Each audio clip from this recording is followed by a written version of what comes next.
I bought up everything, hinges, soldering irons, tape, screws. And I went home and I just finagled around until I had a very rudimentary prototype of the Mint. And that's what I shipped to engineering teams and said, hey, I want to mechanize this. When I first got that diagnosis, one of my doctors said, I'm going to get you through this. 2 years from now, it's going to be like that never happened. Just now when you said, remember when you got that cancer diagnosis? I was like, cancer? That happened? It's so wild. Hi, my name is Dawn Myers, founder and CEO at Richualist, and you are watching Where Are You Now with Black Girl Ventures.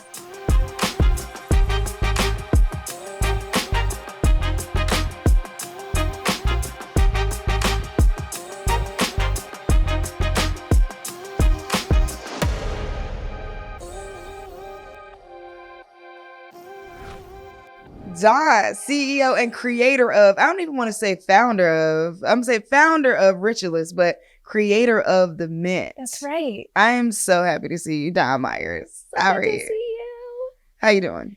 I'm going to be honest. It has been a slog. It has been a very trying last 5 or 6 months, but I'm here. I'm still in it. You here. I love that. And we're going to talk about where you are. Yeah. You are here. All right. Let's take it back just a little bit. When you have a real estate endeavor, right? You know, a part of a real estate group, you're doing it. Well, wait, even back further than that, you a lawyer, decide to go into real estate. Were you doing legal stuff, like being a lawyer and a real estate at the same time? Yeah. So basically I was never practicing, but I am a lawyer, but I was always kind of in the political realm, right? So I went from politics and working on campaigns to working in political affairs in law firms, right? So that's my job. I hate it. And I'm looking for a way out, right? And I think real estate is my way out. And so I start building multi-units in DC. This was back, 8 years ago. And that's what I think my exit plan is, right? But I start doing that and I like it, but I don't love it. That's not even true. I really liked real estate. But as I started to look for mentors, right, I go out into DC and Virginia and I'm going to all these organizations and I'm looking for people who can hit me to the game and teach me about entrepreneurship. But all I keep hearing about are startups. And one of the organizations that I went to, it was Google for Startups. You were on the stage and you're saying all these amazing things and you have this amazing presence. And I said, I want to get involved, right? And that's how all of this started. So we completely pivoted. We completely pivoted from real estate into startups and into hardware off of that time of figuring out what startups were. Oh, wow. I don't think I actually knew that part. Yeah. That's so crazy. And so you have amazing hair. And so you're like, somebody else got to be dealing with what I'm dealing with. Yeah. And because you could have launched it to any product. That's right. Right. So deciding to do that particular product, where did that journey come from? Well, if you remember, so I was doing real estate. I was doing multi-units in DC. It's a huge slog dealing with DCRA and all the regulatory issues. It's a mess. And I thought that I was going to do a real estate related startup. But I'm watching Shark Tank one night. It's so cliche, but I'm watching Shark Tank one night and I see this woman who comes up with a very simple hair care implement. And she says she's been in business for 8 months and she's already made $8 million. And I think to myself, wait a minute. She is serving a customer that's already overserved. And our folks spend so much more money on their hair and we're so underserved and our pain points are so much deeper, right? We're not talking about a 30-minute inconvenience, right? We're talking about people whose entire lives and schedules revolve around their hair and for whom this is an impossible issue. There's got to be a there. And so I literally that night started sketching out on a piece of paper kind of what a solution could look like, right? I thought about my problem, which is all of our problem. And I sketched out a very, very rudimentary version of the Mint. And I went to the Ace Hardware and the CVS the next day. And I bought up everything, hinges, soldering irons, tape, screws, everything. And then I went to the CVS and bought up all the combs and brushes that I could get my hands on. And I went home and I just finagled around until I had a very rudimentary prototype of the mint. And that's what I shipped to engineers, to engineering teams, and said, hey, I want to mechanize this. I love the idea of like, so this is like true inventing. Yeah. Right? Like you're literally going and putting together, let me grab some of this, let me grab the hardware store and the hair care aisle. Yes. Pulling these two things together to create an amazing product. I mean, and I think I still have the very, very, very, very, very, very, very first one. Yes. Okay. It was so black with the teeth. Yes. I have it in my drawer, I believe, at home. Yes. Yeah. So it's so exciting to see where you're going. Okay. But when did you know that this is a real thing, right? Because you're like, oh, try something. Oh, engineers, you spend money trying to put a prototype together, a mold. But when did you say, okay, this is actually a company? It's been an iterative process. I mean, I still have moments where I don't think that I have a company, right? And it's all going back to the customers. It's all spending time with my customers. And my customers tell me, look, girl, you got to keep going because I need more pods. Look, girl, you got to keep going because like this is really good and people need it, right? It's listening to your customers. And when your customers aren't giving you that energy, then you know you need to pivot. Investors may not give you that energy, right? Because investors don't necessarily share our pain points and know our lives. But, you know, the Black women who I'm serving, they get it. And so, you know, as long as I'm getting energy for them, then I know that I need to keep going. As soon as that energy stops from them, then, all right, we need to make some changes. But every pivot we've made in terms of design from that very first kind of mechanical comb that you have, everything has been listening to the consumers, listening to their problems. And it's an art and a science, right? Because it's just like Henry Ford, they said, if you asked the customer what they had wanted before he made the Model T, they would have said that they wanted a faster horse. This is very similar. People don't necessarily know what they want. They just know what their problems are, and they know what their pain points are, and they know that they're willing to pay to solve those things. It's your job to figure out how to solve it. It's your job to figure out what solution is going to marry to that. So when it comes to revenue, how much revenue did it take you to launch? Yeah. How much capital did it take you to launch? Yeah. So again, that's also an iterative process. This is not a thing that happened overnight. Our first chunk of change was just $150,000 check. Eventually, with that round, we would go on to raise $1 million, but it came in small checks. It was 150 here, 250 there, 50K here. And it took a lot to parse that out, right? When people are giving you checks along the way because they don't really believe it and they don't really get it, what happens is you can't hire anybody off of 150K. You can't do any significant engineering off of 150K. You can only do very small tranches of products off of 150K. So you can't do a whole lot with small tranches of money when you're doing tech-enabled hardware, right? This is a very different business than most kind of CPGs or even apps, right? You can build a whole app off of 60K. You can't build tech-enabled hardware off of 60K. You can't build tech-enabled hardware off of 500K, right? This usually takes a few $1 million to do competently. And so we really had to piecemeal it. And look, this is where being a Black woman comes in handy. I know how to make $1 out of 15 cents, right? I used to live in China. So after law school, I spent a stint in China. Somebody put a bug in my ear and said, if you go over there and you figure out the manufacturing game, you win at life, right? So I went over there, I learned a lot, but didn't quite, kind of create any kind of empire or anything. But I made a lot of connections and I understood where to go to get certain things done cheaply. So we did our first rounds of manufacturing and design in China with a French team. So there was a kind of best of both worlds. We had the economizing of working with a Chinese team with the kind of Western competence and language competence of a French team.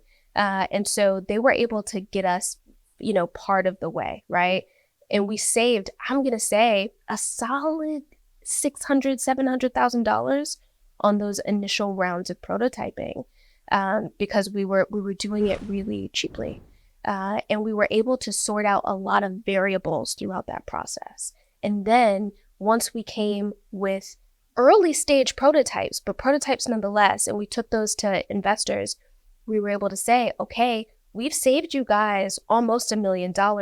Give us money so that we can actually commercialize this and get it to market, right? So we did that, but people were very tepid. We had one investor who was willing to get in front and was willing to lead, but that was only a $150,000 check. Can't do a whole lot with a $150,000 check. When he came on, we were able to close another check. That was another $250,000. Then we were able to close another $250,000 check, right? And with that chunk of change, we were able to do some real commercial design. We were able to do industrial design that got us to a working product. And, there's a difference between a product working and a product being commercially viable, right? Our product took a while to test with Black consumers who were so accustomed to being let down and not having product that really responds to their needs, right? And so for me, it was when I test this on a Black woman with type 4 hair and she says that this is ready, then this is ready to go. And it took us a while to get there, right? And so this is a very iterative process. It took me selling some of those properties. It took me selling my multi-unit properties to finance those first rounds of prototyping. That was the first step. The second step was having investors come in, and that was another iterative process that got us to a working prototype. Now we're raising another $1 million that lets us grow and get larger batches of inventory. I love that. So on the journey somewhere, as you mentioned, Google for startups, you hear about Black Girl Ventures. And when you actually had reached out to me on like Instagram, you were about to do a pitch competition. And you reached out to me on Instagram about pitch coaching. Yes. And then I hopped on and did a pitch coaching session with you. Yes. And then after that, you won that pitch competition. I did. Okay. And then I feel like we just kept in touch. I can't remember our even exact conversation for how you started actually working with Black Girl Ventures. Yeah, I don't remember that exact conversation either. I don't either. I think you had worked for another like startup sort of. That's right. Org or group of people before. That's right, in Virginia. Yeah. And so I was like, oh, okay, cool. So you started working at Black Girl Ventures, and this is the this is the fun part, right? Whereas, we have to laugh. Because we have to laugh now. And it's funny, I was just talking to somebody about this the other day. Like we got into some big arguments that people would not bounce back from. That's right. And one of the reasons why I want to have you on the series is because we're showcasing different ways that Black Girl Ventures impacts people. And, you were mentioning before we started recording about the fundraising journey. I would love to hear just in terms of like Black Girl Ventures impact in that way. Because actually, I don't think I've ever heard you say that before. So I'm actually kind of curious more. Yeah, tell me more. So Black Girl Ventures was my first real peek behind the curtain in BC and how investors think, right? So prior to you, you're right. I was working for Startups Ignite, another organization in Virginia, and I was putting on pitch competitions, but I wasn't really interfacing with VCs. I started working with you, and I started to get the investor kind of, rationale, right? How are investors thinking about these pitches? How are investors making decisions? I got a peek behind the curtain, right? And that gave me a chance to, one, elevate my profile, which did a ton in the long run in terms of people in the space seeing me as a peer as opposed to a piddly little startup founder asking for something. It completely changed the dynamic. That was one thing. Then also it set me up for senior positions at other organizations, right, where I got even more insight and even more kind of network building with VCs. And, that was an education. That was a full MBA. I got to understand, okay, this is how the space works. And so when I started raising money, I wasn't raising money from a place of, well, I don't really know what I'm talking about. Please give me money. I came knowing exactly what I'm talking about, having a fully fleshed out argument, right? And that all started with BGV. BGV gave me the platform to kind of build my profile and build my sophistication in the space. And it's no coincidence that, look, we're tech-enabled hardware. People don't raise for tech-enabled hardware. It's very difficult to raise for. Black women definitely have a difficult time raising for tech-enabled hardware. I mean, you can count us on one hand how many of us have successfully raised.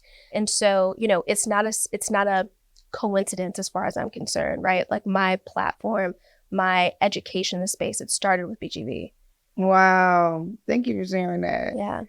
Yeah, and so love working with Don. I think like different perspectives are always welcome at my table.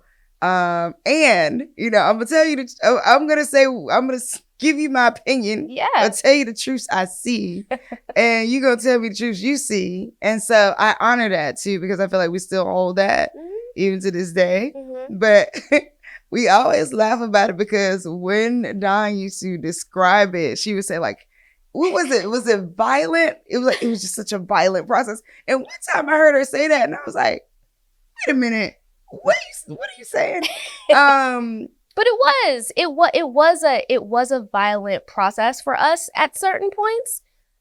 But okay, wait, but no, we never hit each other or anything like that. But it was very emotional. Very emotional. But when you have two people who are fully invested in their thing, right? And we are working so closely together. And look, we're founders for a reason. Like we have very strong opinions.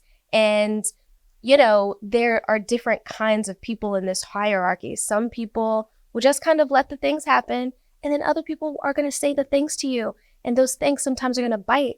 But what's so beautiful about this is that a lot of those things over the years, I could not take them at that time, but I could understand it 3 years later, or I could understand it 4 years later, right? There's something that you said to me one time. Oh, we got into it so hard. You told me, we went to an event together. You told me, you were like, you got to be more likable. And I was like, I am likable. I was so hurt. I was deeply hurt. But I couldn't understand what you were saying, right? Like, it's not about, do you like me? It's about, are these investors going to be able to sit down and have a beer with you? Are they going to feel comfortable with you? Are they going to have the kind of confidence in you that lets them take out their checkbook and sign a check, right? That's a different thing. And I didn't understand that. And that's a piece of cultural competence that I think a lot of Black women in the space are lacking. And it's hard to teach. It's something that you kind of have to see and be able to emulate. And if you're not able to emulate and step into it, it becomes very difficult to operate in the space. And it's hard to say. It's very difficult to say. Because people, Black people in all of our beauty and all of our glory have suffered through so much. And I think that like in general, the themes around Black women are like, you're angry or you're raging or you are not, and the constant comparison, which I get over quickly, is the constant comparison to people who are not people of color. Okay, well, they could just, and I got it. That's how I'ma just got it. And nobody's saying that any of that is wrong or bad or invalid. It is 100% valid. And now knowing it, you have to figure out what steps you want to take. That's right. Right? So now knowing it, you can decide that I'm knowing it and I'm rebelling and then I'm fighting and ain't nobody going to, right? You can also decide that like, I know it. And now that I know it, I know how to use it when I want to use it. And I know how to diplomatically insert it when I want to insert it and assert when I want to assert. Mm-hmm. And it's the sort of thing you kind of have control over. Yeah. Right? It's like, if I can control your perception of me, I can control I feel this, and people may not agree. I can control when you perceive that thing about me. Yes. Right? So like you may perceive that all Black women are blah, but like I feel like I am in control of individually how you perceive that, even that Black thing about me. Yeah. And I feel like that's a superpower that we, Yes. Yeah. And I will say, look, you are a master at that. You are a master. And I remember we did the nonprofit program, starts with a K. It was the Spark program by the UN Marion Kaufman Foundation. Yes, so we did the Kaufman program, and we were surrounded by a lot of non-Black people who were operating in this space. And there were some things that I was pointing out. This person, this feels like bias, and this feels like bias. And you help me understand that, look, there is bias in this space. And also you have to be in control of your emotions, right? You have to be in control of how much of this you're going to let penetrate and make you feel is a personal attack, right? Because at the end of the day, this is a matrix and you are figuring out how to operate within the matrix. And that's a really valuable lesson, right? And like when I say that working with you was such a beautiful platform to springboard off of, this space, as you know, is dire for Black women. And there are a lot of people who will gaslight you and tell you, oh, it's not that bad. It's something about you. You're not working hard enough, or there's something that you're not doing. The all of the negative things are very much there. It's about figuring out how to navigate it. And you don't navigate it by sitting here and getting in your feelings about that thing that somebody said, right? You have to be more artful. You have to be more strategic, and you have to be fully in control of your emotions. And you are so good at that.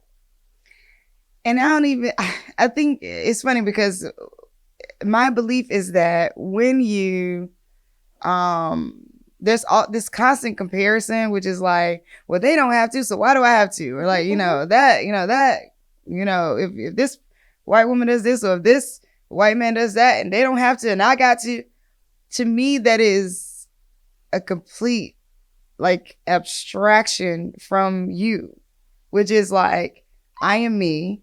I do what I do. I am who I am.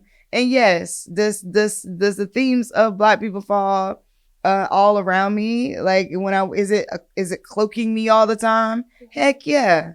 But at the end of the day, I'm an individual, and you're gonna know that. You're gonna know that when I talk to you. You're gonna know that when I show up. You're gonna know that and I think that there is room for that. I mean, and I have to believe there's room for that because I've been it.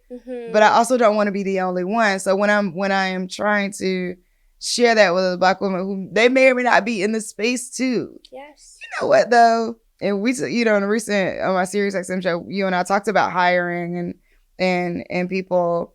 I also think that like there's something more. There's a thing that happens in the like. You're telling me a thing I don't want to necessarily hear, or I don't even believe yet. I can't believe what you're telling me until I have an experience that shows me what you're telling me. You have told me that thing because you have had an experience that shows you that that is true. It is not true for me until I have an experience that is there that says that is true. And so in meanwhile, you're the problem, right? You know what I mean? Like that is the like, it's like meanwhile, the person right in front of you is pegged as the challenge. Oh, you don't like whatever, or you ain't the whatever for me, or you think and it's like, honestly, I'm not thinking any of that. I'm thinking that based off of what you're sharing with me right now, that you're probably thinking these things, and those things may or may not be a reality, or may not have to be a reality for you. Yeah. And what can we do about that? Yeah. The word I just remembered was volatile. Volatile, okay. Volatile. Not violent. Not violent. Volatile. And yeah, I think that this space can be really volatile, especially when we're talking about hiring, because I think you and I are both trying to do something similar, right? I think we're both trying to bring Black women into the space and bring people who would never have an opportunity to work in tech and STEM and product. We're trying to bring people and give people opportunities. And it is odd, I think, sometimes for people. On one hand, we want to be relatable, but on the other hand, we are running companies and we know these companies really well, and we understand what they need really well. And when we say things, they must go, right? When we say things, we need you to do them. And so there's this difficult balance, this kind of line we're trying to walk between giving these Black women that we're pulling into this space a soft place to land, and a respectful place and a considerate place and a place that honors them, while also doing the hard work of running a startup, right? Those things are almost impossible to reconcile. And so, I think that there is kind of this really violent clash, right? Because we're asking these people to come into this very new space that demands a lot of you. And we're trying to do it in a humane way and in a thoughtful way. There's a reason why a lot of startups don't look like ours. There's a reason that a lot of these environments can be really difficult for all people, but women and Black women in particular to thrive in, right? They're not considerate environments. So trying to do those two things at the same time can be very difficult. It's a very difficult line to walk. And I think, look, all we can do at the end of the day is say the things, right? And hope that a year later, 2 years later, 3 years later, just like those lessons that I got from you, I did not understand them in the moment. I did not get those words, but they resonated when I needed them to resonate. They resonated when I was in the room and I needed to understand how to operate in that room. All you can do is give of yourself and give that knowledge and hope that that it penetrates at some point. Yeah. So, okay, so here you are, boom, out the gate, boom, real estate, you take that real estate capital, sell your properties, invest in building the product out, you move to a place of, get into the right thing. And then, you pivot the name, it was the most, then you moved to Richualist. Yeah. And this was all like, when you moved to Richualist, this was also like during a time you find out you have cancer. Oh my gosh. Yeah. And so most people would just be like, I'm done. Yeah. Like, yeah. How did you even find the strength? Yeah. To move, like, find out you have cancer and you're raising in the hospital. Yeah. Like you're raising $1 million literally in the hospital. Yeah. It was a wild time. It's so crazy because when I first got that diagnosis, one of my doctors said, I'm going to get you through this. 2 years from now, it's going to be like that never happened. Just now when you said, remember when you got that cancer diagnosis? I was like, cancer? That happened? It's so wild. Wow. So 2021, we do the mural, the BGV mural, and we had such a good time. And it was such an uplifting moment. And then literally days afterwards, I go in and I get a stage 3 colorectal cancer diagnosis, which is a very deadly form of cancer. But, I was very lucky. I had just moved to Baltimore. I moved maybe 10 minutes away from Johns Hopkins, which just happens to be one of the most sophisticated colorectal cancer practices in the country. And they really took care of me. And I was very, very, very lucky. Not only did we we went through 5 surgeries, chemo and radiation that year.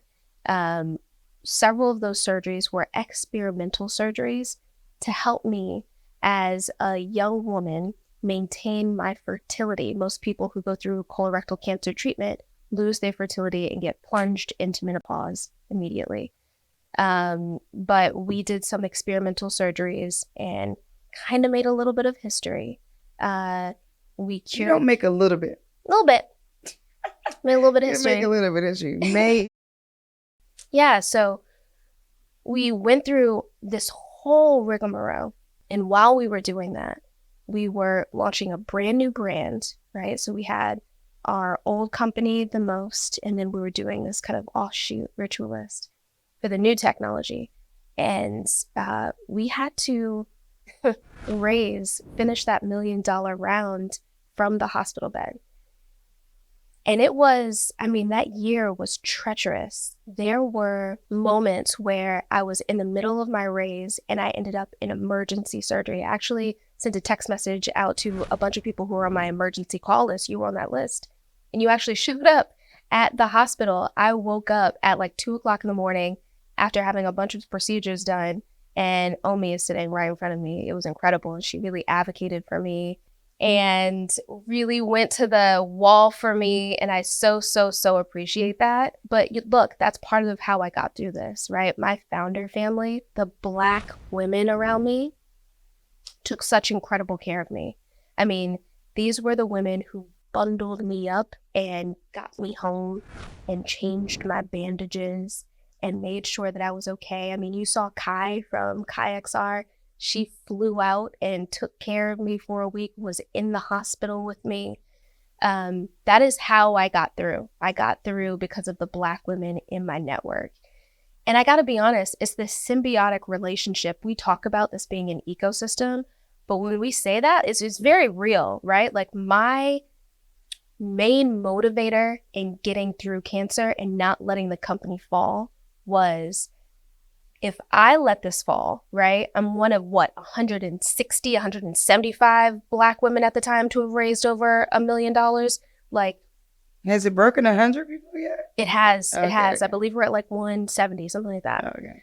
If I let this fall, I'm letting all of these women down who've huddled around me, right? Like every single one of us, we have an obligation to put some points up on the board, right? Because that's the precedent that they're looking for. That's the pattern matching that we're looking for, right? We see people who have made wins and we say, okay, we want more people like that who are going to get more wins. And so I really felt this, and I still feel this absolute obligation to the investors who've invested in me and to the angel investors who have put their hard-earned money behind me, and to the Black women in this network. I feel this need to put points up on the board for them. We have to win for them. That's what keeps me going. In these moments where I don't know how to keep going, in these moments where I don't know how I'm going to get to that next stage, that's what I just know. I have to keep moving. Something has to work. I have to make it work, because if not, I'm letting a lot of people down. Yeah, I think interesting, because that's still incredible. I mean, none of us would have batted an eye if you would have said, I'm bowing out because of cancer, though. But for you to think about it the way you did speaks to your integrity, right? Like, and that's not a everybody thinks about it that way thing. So tell us about the product. We got it here. We got our fancy wooden hand holding it up, like with the Black Power fist. I love that. So tell us how it works. The mint, everyone. Tell us how it works. So as we know, look, my entire issue was styling my hair, and just maintaining my life while styling my hair, right? So we all have busy schedules and we have kids that we're trying to take care of and we're trying to work out and our hair is gross and sweaty. And I just didn't have enough time to spend 3 hours rewashing and restyling my hair the 2-3 times a week that I needed to. I needed something that made the process faster. And I also needed something that made the process healthier, right? Because every time you go through that process, you're stripping your hair, right? So I needed something that was really gentle. So we came up with a mint, and basically all the mint does, it's a very simple concept. It warms up your curl creams and your gels so that you're getting easier detangling, and that easier detangling saves you time, right? So we're seeing on average at least 50% time savings from our customers, right? Which is huge, because for us, when we style our hair, that process takes an hour or 2 hours. So we're shaving off a big chunk of time. Then in addition to that, we're also applying very gentle warmth to those products. We know that we're supposed to do hot oil treatments and hot and heated product treatments, but we don't do it because the process is already so cumbersome. So this tool basically streamlines that process of conditioning your hair and streamlines the process of styling and detangling and all the pieces that usually take a really long time. We'll make it easier. Wow. So where are you now? Where am I now? And that can mean multiple things. That could mean, spiritually, emotionally, business-wise, right? Like whatever, where are you now means to you, where are you now? Yeah. On paper, we're in a really great place. We're raising our second $1 million round. We've got some really amazing partnerships that we're negotiating in the background right now.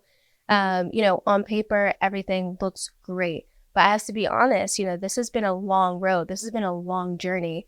And I've sacrificed a lot along the way, going through cancer while keeping the company alive. It's taken a lot out of me. And so, I want to be honest with people. This space sometimes can look like a lot of glitter and gold, but I'm very existentially exhausted right now. And so where I am is finding that next reserve, right? every step of the way, right, I've thought that I've been completely tapped out and there's no more, I don't have anymore. And I've always found another pocket of something to draw from. And spiritually, where I am right now is looking for that pocket to draw from, because I know that even though we've got these really big things coming down the pike, it's going to take a lot to execute. And I've got to find that reserve to execute. And I don't know where that's going to come from right now. And so spiritually, that's where I am. I'm trying to find it. And also I know that I'm going to find it. That's right. I mean, you just said it. You know, when you take the step, things somehow expand. They do. It's just so unwritten, you know? So I love that for you. I love it. Yeah. Thank you so much for joining me on the show. I really appreciate your story and sharing all the things, and love being able to have that conversation, you know, about the hiring and that kind of thing. I feel like it's a conversation that needs to be had. It is not had openly. Yeah, yeah. So, yeah. And, you know, if I can just say one more thing, particularly in the hiring front, look, I think one of the things that's really uncomfortable for us to admit is what it's like to have to defer to a Black woman, right? That's what a lot of this comes down to. That, you know, volatility, I think sometimes it can even be difficult for Black women to recognize your stature and be able to respect that, you know, you're the one calling the shots, right? So we've got to do that as a community first before we can expect people outside of our community to defer to us. We can't expect that investors are going to take us seriously when we as Black women are looking at other Black women business owners and we're not giving them the respect that they deserve, either in hiring or as customers of those companies, right? We are our own biggest critics. And one of the biggest things that I think we have to get over as a community is deferring to each other. Because again, nobody else is going to defer to us. No one else is going to believe if we can't believe in ourselves.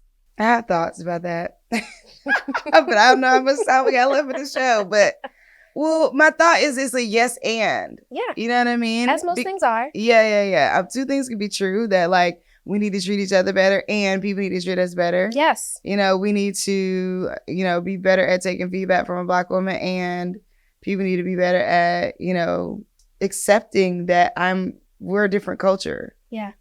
Like, that's very real. Yeah, like we're just a different culture. We're not the same. Yes. And we don't treat it that way. We treat it like, oh, we're all the same. And you're treating them. We treat it like we're siblings. Yeah. You know, and we are not siblings. Like, Black people are not siblings with, you know, the Latinx community. The Latinx community is not siblings with the white community. The white community is not siblings. You know what I mean? Like, we're just not all. And even within the idea of white, like, then you have these people over here from this country who are not siblings. That's like, right. We are absolutely a bunch of different cultures. Yes. And the U.S. is a sort of melting pot. So it's like, I wish we would address it that way more. Yes. When we talk about the challenges and the differences and being like, yeah, it is different because I'm different. That's right. Yeah, I do have a different attitude than you because I'm a different person. Mm-hmm. And that doesn't make you unprofessional. It's it a different doesn't. kind of professionalism. It doesn't. It means that professionalism needs to have a cultural competence. That's right. So yeah, that's my thought. But thank you so much for joining me on the show. I really appreciate you. Always appreciate chopping it up. Yeah. Thank you. Yeah, thank you.